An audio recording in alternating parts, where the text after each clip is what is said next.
স্কুলে সেই ড্রেসটা পরা হবে না। নিয়ম করে সকাল 7টায় প্রাইভেটে যাওয়া হবে না। 9টায় স্কুলে বেঞ্চে সামনে বসা নিয়ে কারাকারি,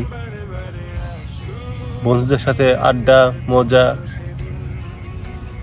বান্ধবীদের টিটকারি, টিফিনের পর ক্লাস ফাঁকি দেওয়া,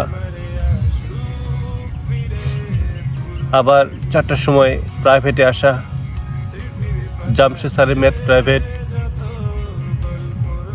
এরপর ইংলিশ প্রাইভেট। সন্ধ্যার দিকে বাসায় যখন আসতাম টর্চ লাইট জেলে জেলে রাস্তায় আব্বুর দাঁড়িয়ে থাকা, সেই দিনগুলো আর কখনো হবে না।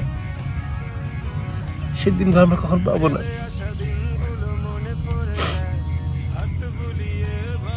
রাত 10টার মধ্যে নামাজ খাওয়া দাওয়া করে ঘুমিয়ে পড়া,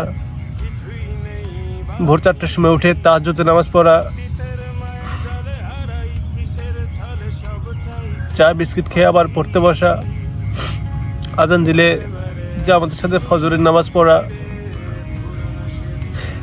এরপর আবার প্রাইভেটে যাওয়া। সে দিনগুলো নেই। কলেজ জীবনে বন্ধুদের সাথেও অনেক কতদিন দেখা হয় না, কথা বলি না, ফেসবুকে দেখি। কত তাড়াতাড়ি আমাদের দিনগুলো চলে গেল।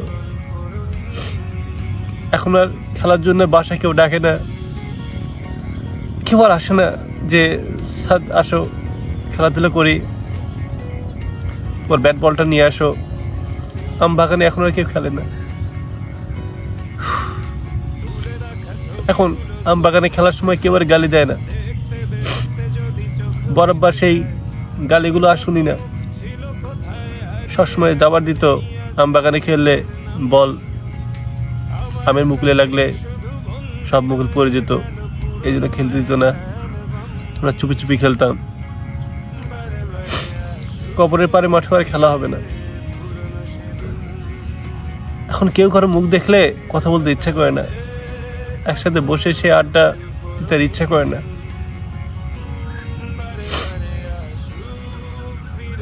বাসায় আসার পথে বান্ধবীরা আনহা, রানী, ওরা আমার মজা করবে না আমার সাথে। আমি, ফয়সাল, রনি, শাকিল একসাথে প্রাইভেটে যেতাম, প্রাইভেটে আসতাম, স্কুলে যেতাম, স্কুল থেকে আসতাম।